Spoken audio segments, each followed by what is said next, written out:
The strained energy of the courtroom was oppressive. There was a sense of approaching calamity caused by the reporter's whispers, the spectators' discreet side looks, and the icy gavel that was sitting motionless on the judge's seat. Kody Brown shifted uneasily in his chair as he sat at the defendant's table. Even though his suit was tailored, it appeared to have been worn carelessly a few times, and his once tidy hair had become a little unkempt. His ex-wives sat across the room, silently condemning him. Christine leaned slightly in Janelle's direction, her arms still crossed. Muttering to herself, "This is going to be a disaster," Christine said. Even though Janelle grinned, she kept her gaze fixed on Kody, observing every little expression on his face. The judge came in with a severe, unimpressed demeanor. The whispers vanished in an instant. "We have here financial records, custody disputes, and allegations of mismanagement in relation to your family," the judge said, starting to go through a large stack of documents. "You understand how important these problems are, don't you?" Kody took a deep breath. His fingers tightened as he grasped the table's edge. His voice was already tinged with frustration as he muttered, I did everything for my family. Hey friends, welcome back to my channel TLC Flicks. Make sure to give this video a thumbs up. Our way of life, this culture, was meant to be sacrosanct. I gave up everything. And now, I have everyone against me? Christine rolled her eyes across the room. "Here comes the victim's speech," said Janelle, leaning in to whisper. Undeterred, the judge went on reading. "Your ex-wives have provided compelling proof that your financial choices have disadvantaged them. There was poor asset management. Concerns have also been raised over the way split property and child support have been handled. Have you got a defense?" Kody rubbed his face and let out a quick breath. I felt pressured. Taking care of a large family, Christine interrupted from the other side of the room, saying, "Kody, you're not managing anything anymore." She only raised an eyebrow in response to the judge's cautionary look. Kody became quite irritated. He slapped his hands on the table. "This is unfair," he yelled. "I started this family from scratch. Everything was held together by me. What now? Do you all wish to have me crucified?" Murmurs broke out in the courtroom. The judge rapped the gavel firmly. "Control yourself, Mr. Brown," the judge said sharply. Reporters crowded the steps of the courthouse outside. The moment the doors opened, camera flashes burst forth. They were already writing the headlines. Kody Brown's empire crumbles before the law. The customary anxiety was in the air, and the home was eerily quiet. Alex, Robyn's adolescent son, was standing in his bedroom, cramming clothes into a duffel bag as quickly as he could. In a desperate rhythm, the drawers of the dresser opened and closed. With every shirt and pair of jeans he tucked away, the burden on his chest lessened. He was leaving. No more. He was so desperate to get out before someone stopped him that his hands were shaking, but not because of terror. Then the bedroom door creaked open, as though his thoughts had called it. Robyn stood in the doorway, her expression a mixture of dread and bewilderment. She opened her mouth a little, as though she was trying to find the proper words. Her voice was abnormally quiet as she eventually inquired, "What are you doing?" Alex continued to pack. "I'm going." Robyn's face contorted. "Going? Are you saying that you're leaving? Even so, where would you go?" He firmly zipped the bag. "To my father's." Robyn entered the room trembling. "Alex, you can't just— Kody loves you," I said. "Simply put, he's busy. He has a lot on his plate." With a giggle devoid of humor, Alex tossed the backpack over his shoulder. "Busy destroying the lives of everyone?" Robyn winced. His eyes were flaming with frustration as he turned to face her completely. "This family was always about love, but all I see is control," he remarked. "It always comes down to what you and Kody desire, never concerning our true needs." As though she could physically stop him, Robyn extended her hand. "Please, honey, let's talk." Alex took a step back and shook his head. "No, mother. I've finished speaking." He shoved past her with that. He moved quickly and decisively past the pictures of a long-shattered family as he passed them down the corridor. Alex was able to breathe for the first time in years when the front door opened. As her kid vanished into the darkness, Robyn stood motionless in the hallway. Even though the footage was blurry and was probably secretly recorded, it was still extremely incriminating. Candlelight flickered in the dimly lighted room. In front of a small group of loyal supporters, Robyn Brown stood with a solemn countenance and a composed yet forceful voice. "We were selected to maintain this way of life," she stated. "We must defend our calling at all costs, even though the world doesn't understand it." As whoever was filming repositioned their hand, the footage trembled a little. With her eyes sparkling in the dim light, Robyn went on. The sacrifices we make are necessary. We need to keep our goal in mind, regardless of whether it is monetary, emotional, or personal. A real woman obeys her husband's wishes. A real family pays attention. In the backdrop of the footage, there were gasps. Reactions erupted after the video went viral online.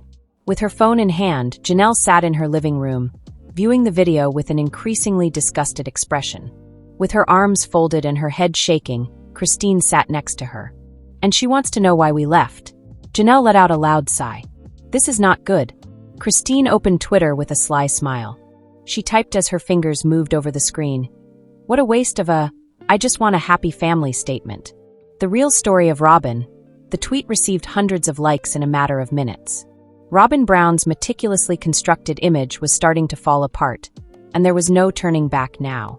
As Trent Reznor sings in the 9 Inch Nails song Hurt, his empire of dirt, Sister Wives star Kody Brown is prolonging the Coyote Pass story, maybe in an attempt to exert control over his ex-wives, Mary and Janelle Brown. The factors that brought down the well-known family are illuminated by that patch of land, which represents many dashed hopes and agonizing feelings. It's evident that the past casts a long, dark shadow as the Browns bought the Arizona property in 2018. Even when it comes to the emotional battlefield that is Coyote Pass, Kody prefers one wife, Robyn Brown, and the other spouses always come last. Mary and Janelle want a fair portion of the revenues from the sale of the property. But Kody controls the reins. He recently stated on screen, "We didn't all pay equally for Coyote Pass. I paid for a whole lot on my own, at least 92% of it." Kody's character flaws are highlighted by his refusal to split the profits equally among helping ex-partners who have had to start over, instead keeping the majority of his legal ownership. He doesn't trust or assist those women, despite the fact that he repeatedly injured them and pushed them away. He seems to think that the actions of Coyote Pass are more important than the financial and emotional welfare of the ladies who have been his lovers for many years. How about selling it and splitting the proceeds equally? It seems to have to do with power and greed. But Kody doesn't stop there when it comes to harming them. In Sister Wives Season 1, Kody met a lady who would permanently alter his life. Love is lovely, and Kody wasn't harming anyone when he fell in love with Robyn. The issue is that he handled his prior wives differently because of his intense devotion. At that point, he started harming Christine, Janelle, and Mary. The rock artist, who has battled addiction, asks himself what he's become in Hurt, referring to his sweetest friend. Hooked with Robyn, Kody started to lose his sense of reality. It was death by 1,000 cuts as he started to deny the other women respect, love, and attention. Robyn was the only one who was not suffering from her love for Kody. The other women had to endure such suffering every single day. They sensed a change, a new darkness, as he moved farther away. It felt like a bad omen, a cold in the air, or an uneasy sense. There was just not enough affection for everyone, and the environment became stifling. During family meetings, Robyn sat by Kody's side while the other spouses dispersed. Robyn would twist the knife, confident in her husband's affection. The queen of passive hostility, Robyn, demonstrated her dominance by always sitting next to Kody. Wives in polygamy have to compete for status, which is a soul-destroying dynamic.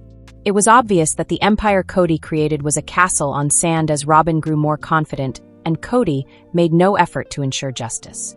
3 spouses left when the tide came in, but Robyn remained. But was everything the same?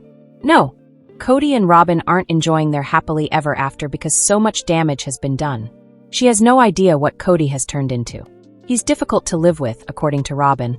She achieved her aim of monogamy, but Kody is now a bitter and irate man as a result of all the pain that went into achieving that goal. Maybe the damage someone produces is returned to them. They must experience it in different ways. The universe offers a kind of equilibrium in this regard. Robyn and Kody are going through what the ex-wives went through when Robyn took over. Everyone in this multiple marriage will eventually discover their current identities. Everyone is making an effort. The suffering ought to have ended when the wives left because the sorrow was too much to handle. But Kody persisted in harming Mary, Janelle, and Christine as his paranoia and anxiety grew. Christine did not depart in a cloud of smoke and brimstone.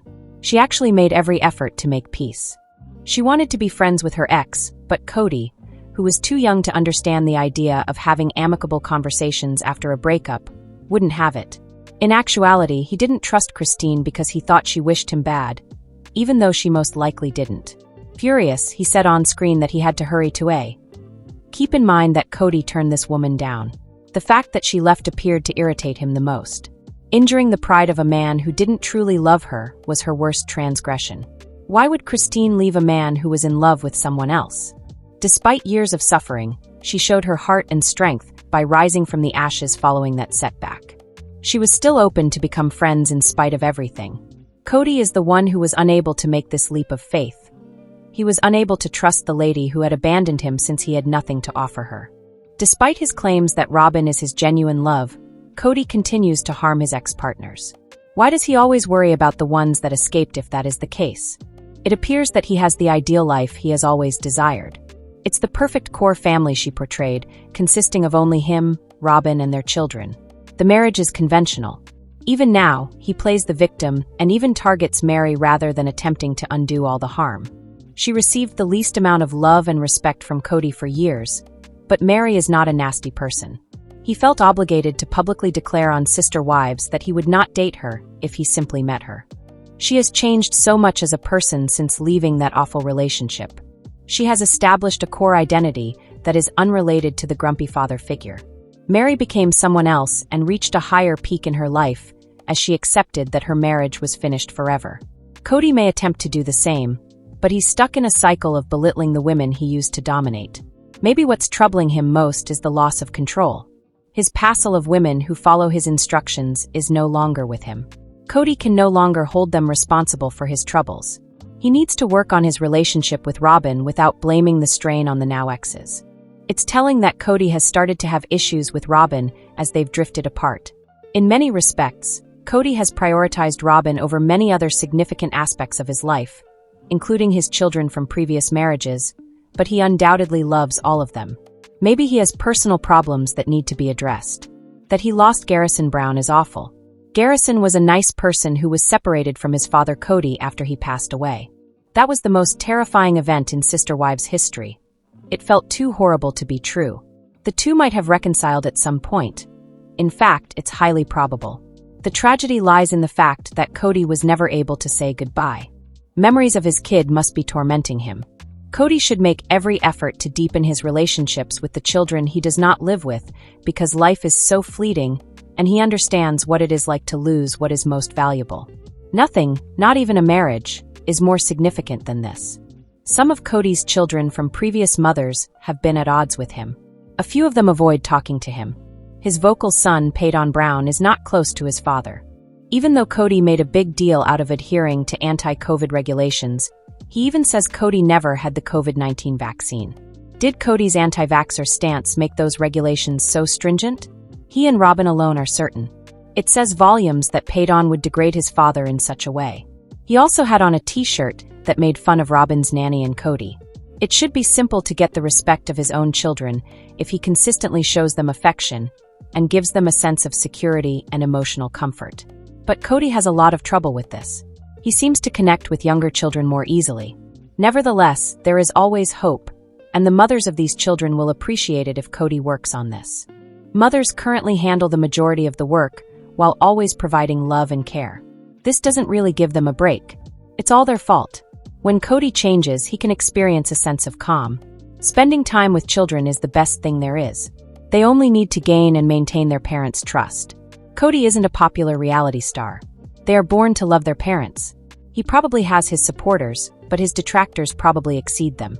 He has harmed his reputation by making blunders, like prioritizing Robyn before all else. Kody likely spends some time considering his image as he deals with the devastating loss of his kid and continues to put off a Coyote Pass sale. He spends too much time in his emotions, festering with bewilderment and anger. Everybody has their own lives. 3 wives have left. Even though Kody officially owns the majority of the land, selling Coyote Pass and dividing the earnings equally among his ex-partners is the best way for him to put an end to the negativity, doubts, suspicions, envy, and dread. That deed of kindness could make all the difference. Since she left Kody, Janelle has endured the most suffering. She will never be able to move over the loss of her kid, but she is incredibly resilient. It must be terrifying and intimidating for her to be dealing with financial difficulties alone. However, no one's toolkit is better than hers. Because she values herself and has other children to care for, Janelle is able to survive. She struggled to pull herself up after Kody threw her into a downward spiral. Janelle started a business selling t-shirts, as can be seen above. The one with Kody's put down is the one above. The truthful woman who merely wanted to occasionally go camping with her husband and was prepared to work to support the family, whereas many other wives stayed at home and did as they pleased, is no Teflon queen. This is just another crude attempt to discredit someone who may be a better person than him. She's worse, but who can say that? The patriarch is the only one who believes that. His friend Janelle helped him every day. She was kind and faithful.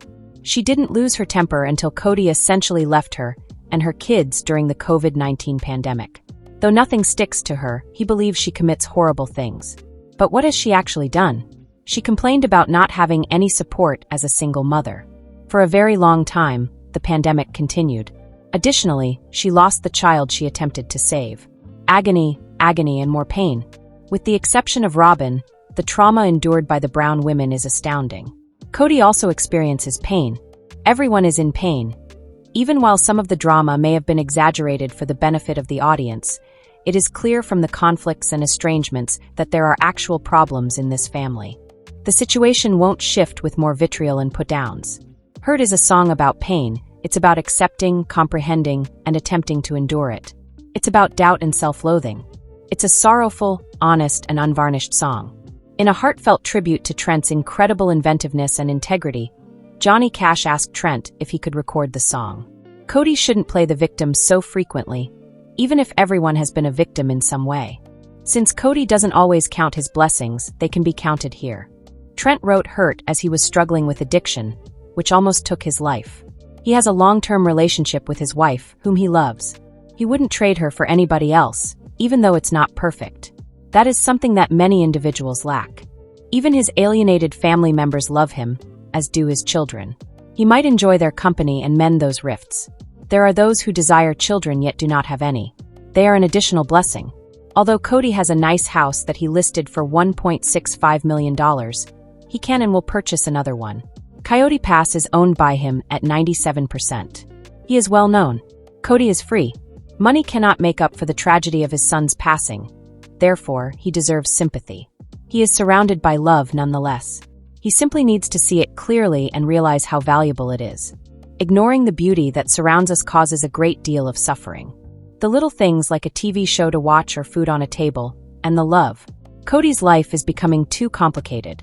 In order to take a break and enjoy the flowers, he must sell Coyote Pass. He must discover the true meaning of enjoying his loved ones. He must think about the hurt in private and work to mend it. Every day is a gift since life is short. It's about discovering beauty in the most difficult circumstances. It's recognizing God in oneself, in nature, and in other people. Love is God. Kody may transform his empire of dirt into a gleaming kingdom where the sun nearly always shines by concentrating on appreciation. Everything is in the mind. The Sister Wives actor can be happy if he cultivates his softer side. He has a lot of promise. He is only being held back by clinging to Coyote Pass, which is essentially just some dirt, trees, and a pond. Finding inner peace is not a pipe dream, although it can be challenging. It's a result of recognizing the most unique aspects of life. After his 3 sister wives broke up, Kody Brown is having a hard time and is now using his rage to get even on Janelle Brown. Following his 1990 marriage to Mary Brown, he went on to marry Robyn Brown, Janelle Brown, and Christine Brown. Kody has enjoyed being the patriarch of his multiple families for the past 30 years, having had 18 children with his 4 marriages. But he became more attached to Robyn, making his first 3 marriages feel unwanted. In the end, Christine left Kody in November 2021 and wed her soulmate, David Woolley. Janelle and Mary made the decision to split from Kody shortly after Christine left the Poly family because of his preference for Robyn. Mary is now concentrating on expanding Worthy Up, her new company, while Janelle is making time for her kids a top priority. Janelle is still upset about the Coyote Pass land dispute with Kody, even though she has moved on with her life. Janelle feels that the money she spent on the land has been squandered because he has prioritized his life with Robyn and hasn't begun construction. She is annoyed by Kody's slow progress on Coyote Pass. Janelle is growing more irritated as she observes her investment dwindling, yet Kody is delaying the land sale, perhaps because he is upset with her. Gwendolyn Brown recently addressed a fan's theory that Kody delayed on prioritizing the paying off of Coyote land to punish Janelle. She agreed, saying, "I feel like one of the most likely reasons could be that he was just doing it as a punishment to Janelle. Unlike other sister wives, Mary doesn't have a large family or many children. He's holding on to the land because he seems afraid to lose control and let Janelle receive her fair share of the investment. She has a single child and no spouse to help her in her latter years. Mary should be given an equal portion of the Coyote Pass land, as she is still a young woman who works hard to maintain herself. Mary needs as much money as possible to cover her future bills, so Kody has no right to offer her the smallest share of the land. Although some may see his acts as a kind of retaliation against his ex-wives, a closer examination shows that greed is probably what motivates him. Kody has continuously demonstrated a lack of empathy, from ignoring Mary and Janelle's sentiments in the past to making Janelle kick their sons during the pandemic. Many Sister Wives fans are regrettably unsurprised by Kody's troubling actions, such as telling Mary to live in his barn and melting her wedding band. Christine Brown, star of Sister Wives, is giving the audience what they need and want: a book that tells everything. According to the Ashley Reality Roundup, the TLC personality has penned a memoir that will be published on September 16th of this year. A groundbreaking and heartfelt memoir about living in a family like no other and finding the strength to leave Mormonism, and the only life she's known behind. The publisher said of Christine's memoir, Sister Wife, a memoir of faith, family, and finding freedom. It will detail her life with Kody Brown and his 3 wives, Mary Brown, Janelle Brown, and Robyn Brown, the last wife standing. More details regarding her decision to leave the family, her decades-long marriage to Kody, and a much darker truth about her existence in the polygamous household will also be disclosed in the book. The book description calls the memoir a candid tell-all, in which Christine shares for the first time the journey that led her away from the Mormon Church and the bold path she is carving to live apart from all she has ever known. Moving, genuine, and insightful, this is a uniquely powerful tour de force of Christine's journey toward and beyond her time in the spotlight as a sister wife, the book description reads. Prior to being the first wife to leave Kody, Christine and Kody were married in 1994. She didn't leave him alone even after they announced their separation in November 2021. Robyn became the only wife of Kody after Mary and Janelle followed suit. Fans have seen their marriage fail in the most recent season of Sister Wives, so it's unclear how long that union will continue. Christine is fortunate to have fallen in love once more and married David Woolley.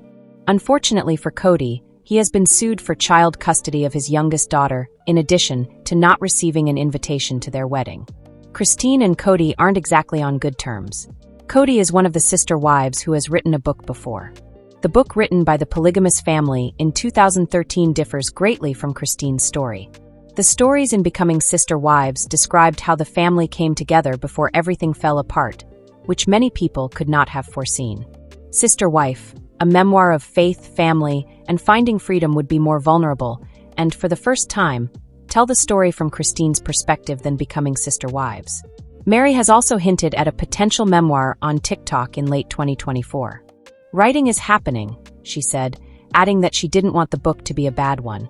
Mary did not disclose the subject matter of her book, but she stated that she would prefer to write from a healed perspective as opposed to a pain perspective, and that it should be a book that helps people overcome similar circumstances rather than a tell-all. "I think they're wanting to hear the ugly and the nitty-gritty and the mean, and they want me to throw people under the bus, and I'm not going to do that," Mary said. "You're going to witness my reality, and some of it will be awful.